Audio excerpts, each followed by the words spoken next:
just to para tumbukin na kasi. If you're given a special assignment by the President to help in the manhunt, do you have a choice to accept or so do you have a choice to? Pag Presidente ng utusan, automatic no choice, di ba?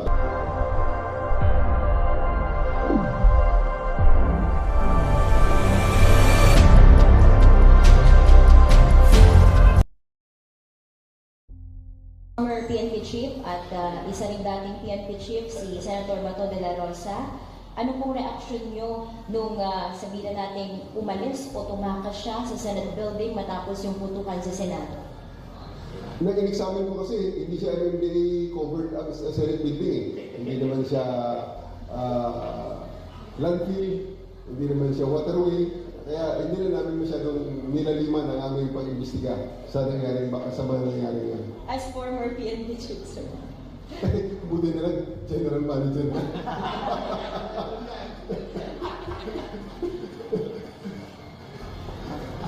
Ayun talaga. Magandang umaga po, Senator and GM Torre. I'm Isa Umali po from DCWB. Sorry po, sususugot ko yung question ni Tina. Kayo po, alam po namin na maganda po ang trabaho ninyo ngayon sa MMDA. Pero may clamor po kasi sa social media na kunin kayo ang inyong serbisyo para tulungan daw po ang ating authorities na maaresto po si Senator Bato de la Rosa. Your thoughts po about this, sir? Part pa rin naman ako ng gobyerno eh. Kaya sa manhunt, in terms of manhunt, pwede na kami sumali. Binabantayan namin, malay mo, nagtago sa landfill, nagtago sa estero, nagtago na dyan sa kalsada. Ayan, pwede na kami maasahan dyan. O, di ba? Pero sa ibang mga areas, na may iba namang mga Office of Primary Responsibility, eh, sila naman trabaho kasi whole of government approach eh. Yeah, General, just to follow up, para tumbukin na kasi. Para tumbukin natin. If you're given a special assignment by the President to help in the manhunt, do you have a choice to accept or so do you have a choice to? Pag Presidente ng utusan, automatic no choice, di ba? Pero ito nga ang bottom line dyan. Ang pagtingin ko dyan sa mga bagay na yan kasi institutional yan eh. It's not about a person. It's not about me. It's not about Senator Bato. It is about a process. It is about a system. It is about a law. And it is about a job. Na desisyon mo na lang, personally, kung ikaw ang utusan, whether you do it or not. Kasi maliwanag naman. Ito na, naglabasan ng mga desisyon ng mga abogado na talagang overwhelmingly at saka yung mga otoridad na mismo nagsasabi, legal ang warrant, pwede nyo i-implement yan, at yan, sa tingin ko, we have to respect the process, let the systems work, because police sa law enforcement, hindi po pwedeng mamili ka kung ano yung i-implement mo, alin ang hindi, because at the end of the day, the job of the police is not to judge the case, but to implement the processes, and in this case, the warrant. So, they have to do it, protect the process, let it roll in its natural course, and most especially, protect the institution, because ultimately, it is in the thing that we protect here, at ang foremost consideration na dapat nating maproteksyonan ay ang interes ng bansa. Isa na lang po, kahapon po kasi nabanggit ni Justice Secretary Frederick Vida na nag-request po yung DOJ Special Panel of Prosecutors ng CCTV footages doon po sa vicinity ng Senate para daw po sa investigation doon sa apparently na pagtakas ni Senator Bato de la Rosa. Nakapag-usap na po ba ang DOJ at ang MMDA at naibigay na rin po ba ng MMDA yung requested CCTV footages? I think there's a letter na lumabas nga sa internet na supposedly di-deliver ngayon sa MMDA. Whatever the investigating authorities needs and whatever the other agencies of the government needs, the MMDA is ready to cooperate and we will give them all the information that is in our database. Thank you so much po. Thank you po. Okay, thank you very much. Next. So, on a, ano naman po, MMDA side naman ulit, Mads po from Net 25. State your name, please. Sir, it's Mads from Net 25 po. Okay. Ngayon, maingay yung paghuli kay Bato. Successful ka kay Tibuloy at saka kay Duterte. What if bigla kang atake ng Malacanang, ikaw na nga dumakip dito, mag-serve ng warrant? Would you accept yan, no? Basta ang basta may information na si Senator ay nandun sa landfill, sa waterways, sa Layo naman. Hindi naman pwede. Daya. Hindi, sir, would you take the challenge? Sa soundbite lang, sir. MMDA, basta sa MMDA area, nandun sa kalsada, o di ba, sa ilalim ng kanal, sa iluminal, o yan, pwede. Parang no comment, sir. Seryoso yun. Okay. Alam ko, hindi mo gusto yung tanong. Sige, sir. Okay, thank you pa. Okay, thank you. Next. In military parlance, operate ng isang organization at very critical ang MMDA sa pag-deliver ng basic action at sa public safety in two universal television. Welcome to General. Maraming salamat, Senator Georgina, sir. Maraming salamat for having me again here in your show. Ang pag-uusapan natin, diretsahan na, ay tungkol sa sabihin na natin, magkakambal na functions ng Metro Manila Development Authority.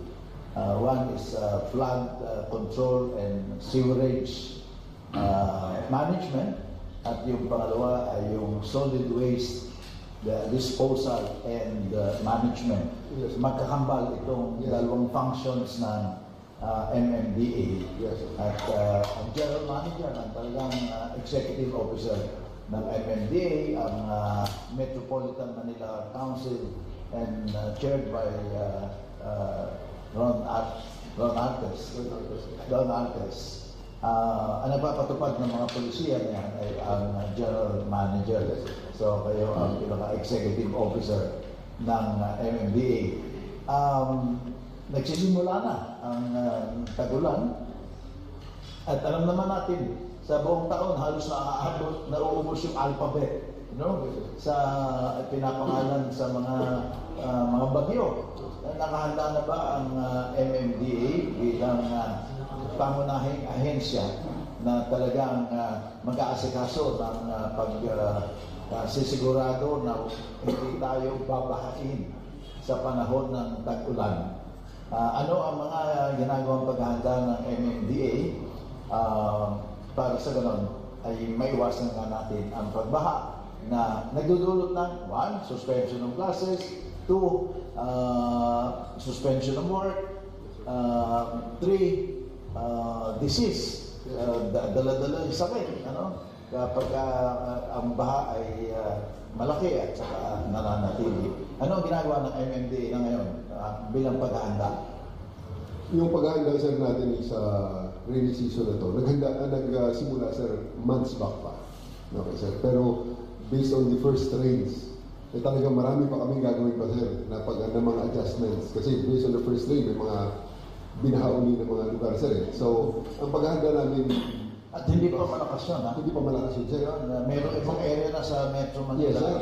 I think about a week, Yes, sir. 10 days ago or Yes, sir. a week ago. Yes, sir.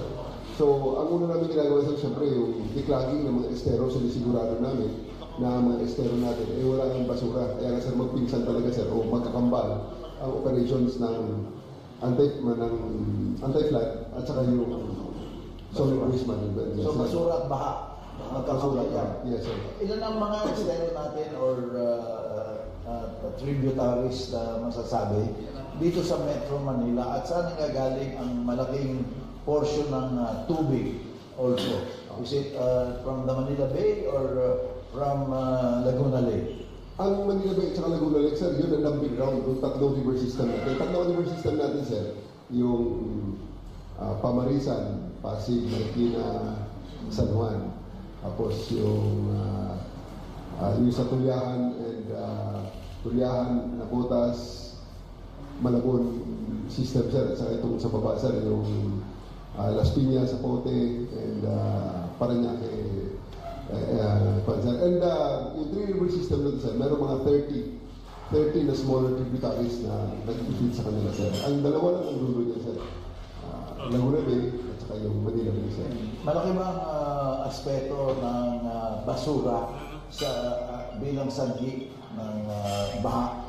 Napakalaga sir, kaya nga sir yung sabi natin yung sa unang tanong mo sa preparations namin. Una talaga sir yung declogging ng waterways. Pangalawa sir, facilitation ng itong mga major river system para lumaki ang natin capacity. Tapos ang pangatlo dyan, yung mga pumping stations natin. Kasi dumating na tayo sa punto na ang water level natin sir, mas mababa na kaysa sa sea level kaya, or sa lake level, kaya hindi na agad makakalabas by gravity. Ang tubig sa kailangan i-pump natin. So meron talaga yung mga pumping stations yan sir.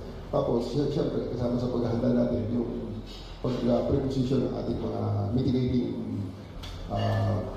mitigating equipment if ever na may mangyari pa, may mga pag-rescue na tayo if ever na mangyari sir. Ang mamamayan ay may malaking papel din gagampanan upang sa ganoon ay makatulog sila na hindi bumaha dito sa Metro Manila. Ano ang pwedeng gawin ng MMDA para sa ganoon ay ang pagtatapon ng basura sa mga estero ay hindi na mangyari? Sa ganyan sir, hindi ko ng predicate sir. Ang ating nahahanong basura mula sa mga estero annually sir is 7,000 tons.